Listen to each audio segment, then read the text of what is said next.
Imagine a TV show so successful it ran for 19 seasons, a show that aired in over 40 countries, a show that defined what Canadian television could be. And yet, if you ask anyone under 40 today, chances are they've never even heard of it. This is the story of The Beachcombers, a show that became a cultural phenomenon, captured the heart of a nation, and then somehow faded into obscurity. Today, we're diving deep into the untold story of Canada's hidden gem. For those who don't know, The Beachcombers aired on CBC from 1972 to 1990, 19 seasons. That's 387 episodes of pure Canadian television magic. To put that in perspective, that's longer than Friends, Seinfeld, and The Office combined. The show was set in Gibsons, British Columbia, and followed Nick Adonidas, a Greek-Canadian log salvager, and his adventures along the Sunshine Coast. But calling it just a show about log salvaging is like calling Seinfeld a show about nothing. It was so much more than that. The Beachcombers was about community. It was about the beauty of the BC coast. It was about unlikely friendships, rivalry, humor, and the everyday lives of ordinary Canadians. And at its peak, it was pulling in over 1 million viewers every single week, which in the 1970s and 80s, that was huge for Canadian television. But here's the thing. This wasn't just another Canadian show. This was the Canadian show, and the story of how it came to be is absolutely fascinating. The Beachcombers almost didn't happen. In the early 1970s, Canadian television was struggling to find its identity. Most of what Canadians watched was American programming, and CBC was under pressure to create something authentically Canadian that could actually compete. Enter Mark Strange and Philip Keatley, two writers who had a vision. They wanted to create a show that celebrated a part of Canada that nobody was talking about. Not Toronto, not Montreal, not the prairies, but the rugged, beautiful British Columbia coast. The concept was unusual. Log salvaging, or beachcombing, was this unique West Coast profession where people would recover logs that had broken free from booms and sell them back to lumber companies. It was honest work. It was distinctly Canadian, and it had never been shown on television before. CBC was skeptical. A show about picking up logs? Really? But Strange and Keatley had an ace up their sleeve. Bruno Gerussi. Gerussi was already a well-known Canadian actor with a commanding presence and natural charisma. He was of Italian descent, but the character was written as Greek-Canadian, and that detail matters. This wasn't just going to be another show with a white Anglo-Saxon protagonist. Nick Adonidas was an immigrant, part of Canada's multicultural fabric, and that was intentional. The pilot was shot in 1971, and something magical happened. The chemistry was there, the scenery was breathtaking, the stories were charming and authentic. CBC greenlit the series, and in October 1972, The Beachcombers premiered. Nobody could have predicted what would happen next. So what made The Beachcombers work when so many other Canadian shows failed? First, the setting. Gibsons, BC, became a character in itself. The show was filmed on location. Real boats, real water, real weather. There was an authenticity you couldn't fake. Viewers fell in love with Molly's Reach, the iconic cafe that became the heart of the show. Fun fact, Molly's Reach was a real building in Gibsons, and it became such a tourist attraction that it's still there today, operating as a restaurant. Second, the cast chemistry. Bruno Gerussi as Nick was the anchor, but the show had an incredible ensemble.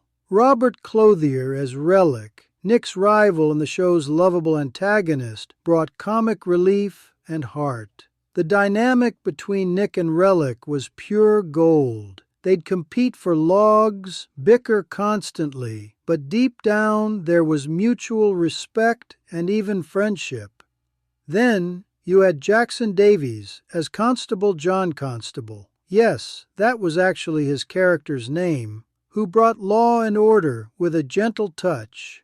And we can't forget Pat John as Jesse Jim, one of the first recurring Indigenous characters on Canadian television, portrayed with dignity and complexity. The show also featured strong female characters. Ray Brown as Molly Carmody, who ran Molly's Reach and served as the community's heart. Later, Juliet Juju Witterick and Nancy Chappell would join the cast, adding new dimensions to the show. But here's what really made it special. The show wasn't preachy. It didn't try to teach you lessons about Canadian identity. It just showed you Canadian life. It was funny, it was warm, it was dramatic when it needed to be, but mostly it was just real. And Canadians responded. By the mid-1970s, The Beachcombers was one of the most watched shows in the country. It was exported to over 40 countries, including the UK, Australia, and throughout Europe. Some countries dubbed it, others ran it with subtitles, but the charm translated universally. Now, let's talk about what was happening behind the scenes, because this is where it gets really interesting. Filming The Beachcombers was not easy. This wasn't a cozy studio set. This was real maritime filmmaking. The crew dealt with unpredictable weather, rough seas, and the constant logistical challenge of filming on boats.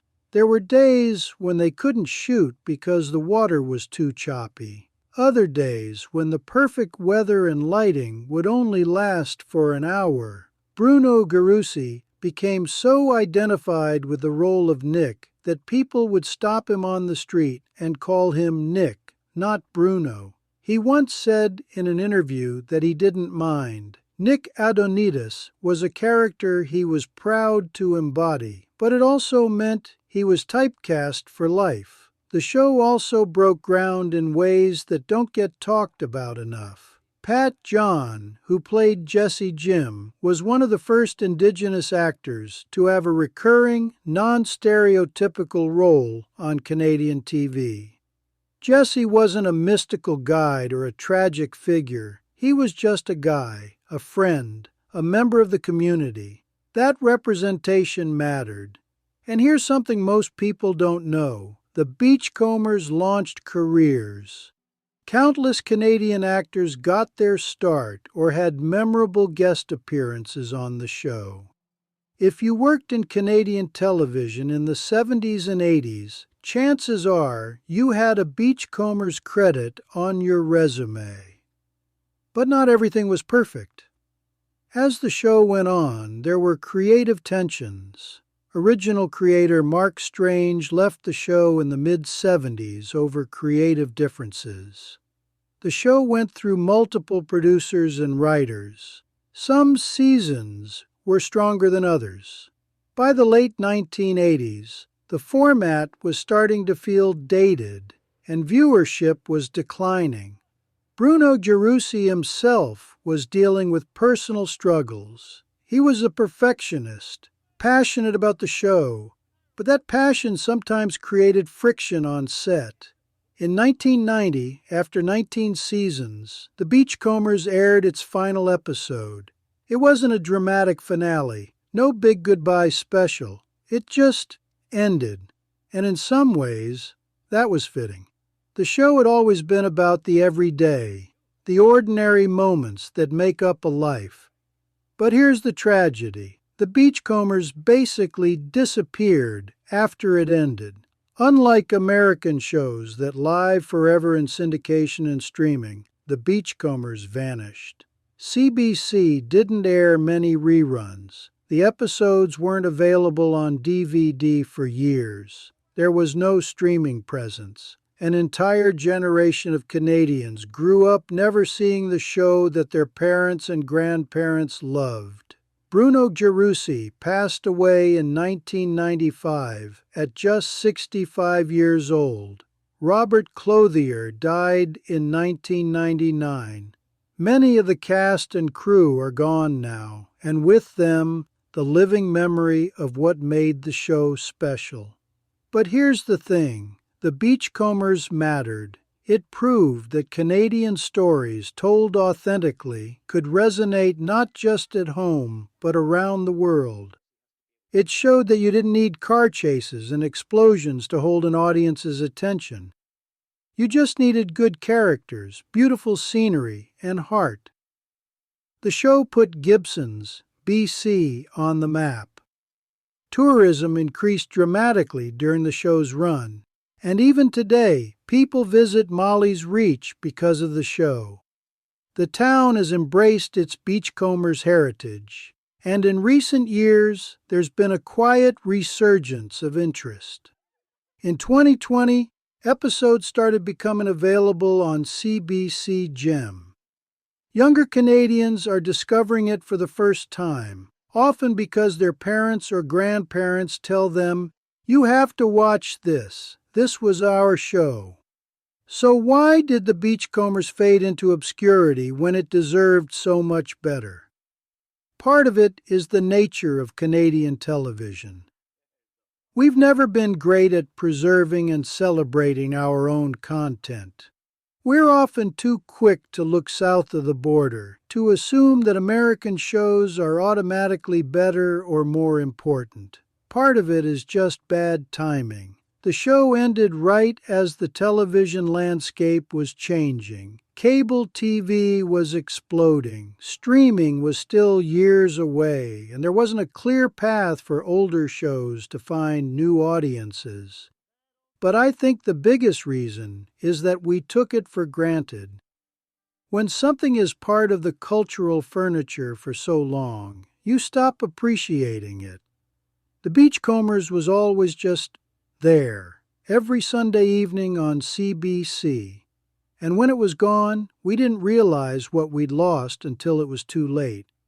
The Beachcombers wasn't just a show about log salvaging. It was a show about community, about finding your place in the world, about the beauty of everyday life. It was quintessentially Canadian in the best possible way, understated, warm, and genuine. And for 19 years, it was a masterpiece hiding in plain sight. If you enjoyed this deep dive into the Beachcombers, make sure to like and subscribe. We're covering forgotten Canadian TV shows every week. Drop a comment and let me know. Did you watch the Beachcombers growing up? Do you think it deserves a comeback? Or is there another Canadian show you want us to cover next? Thanks for watching, and I'll see you in the next one.